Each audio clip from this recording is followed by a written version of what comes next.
नाज़रीन, निगरान वॾे वज़ीर जस्टिस रिटायर्ड मक़बूल बाक़ी सेंट्रल ज़िले जे चिल्ड्रन अस्पताल, सर सैयद पुलिस थाणे ऐं गवर्नमेंट एलिमेंट्री कॉलेज हुसैनाबाद जा दौरा कया। इन हवाले सां वधीक तफ़सील ॾिसूं था शबीर लाशारी जी हिन रिपोर्ट में।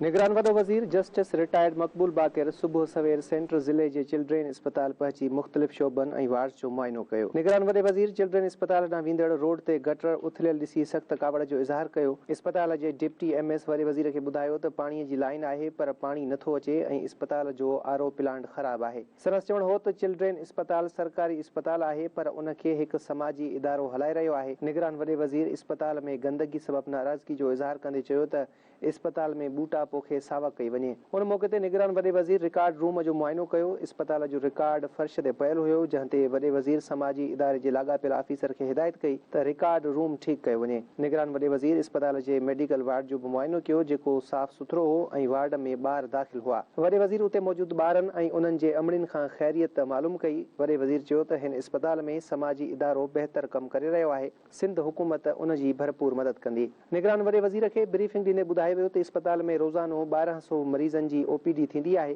वॾे वज़ीर DG हेल्थ खे हिदायत कई त इहो अस्पताल जी इंस्पेक्शन कंदो रहे। अस्पताल जे दौरे दौरान हिकु औरत वॾे वज़ीर खे दांह ॾिनी त हुन पंहिंजो ॿारड़ो इलाज लाइ आंदो हो पर उनखे वापसि कयो वियो। निगरान वॾे वज़ीर मामले जी जांच लाइ फौरी तौर इंक्वायरी जो हुकुम ॾिनो। निगरान वॾो वज़ीर justice retired Maqbool Baqir Sir Syed police station जो पिणु ओचितो दौरो कयो। निगरान वॾे वज़ीर केस प्रॉपर्टी जूं मोटरसाइकिलूं ॾिठियूं, जंहिं ते वॾे वज़ीर गाॾियूं वापसि करण जी हिदायत कई।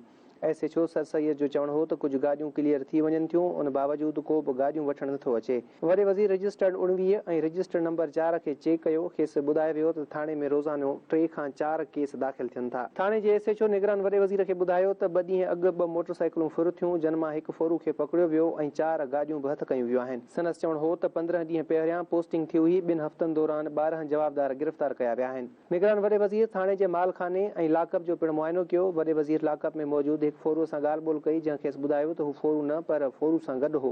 निगरान वॾे वज़ीर थाणे जी हालत ख़राब ॾिसंदे हिदायत कई त थाणनि खे बहितर कयो वञे ऐं प्रॉपर्टी केस जी गाॾियुनि लाइ छापरो ठाहियो वञे। निगरान वॾे वज़ीर justice retired Maqbool Baqir government elementary college Hussainabad जो पिणु ओचितो दौरो कयो, जिते वॾे वज़ीर खे ब्रीफिंग ॾींदे ॿुधायो वियो त हिन कॉलेज जा इंतज़ाम हिकु समाजी इदारे जे हवाले आहिनि। गुज़िरियल 5 सालनि खां ही कॉलेज सिंध हुकूमत शहज़ाद राय खे हलाइण ॾिनो आहे। निगरान वॾे वज़ीर चयो त असांखे पंहिंजे उस्तादनि खे बहितरीन तरबियत ॾियणी पवंदी। बहितरीन तरबियत याफ़्ता उस्ताद ई बहितर पढ़ाए सघनि था। उन मौक़े ते निगरान वॾे वज़ीर क्लास रूम्स जो दौरो कयो ऐं कॉलेज जे उस्तादनि तोड़े शागिर्दनि सां ॻाल्हि ॿोल पिणु कई।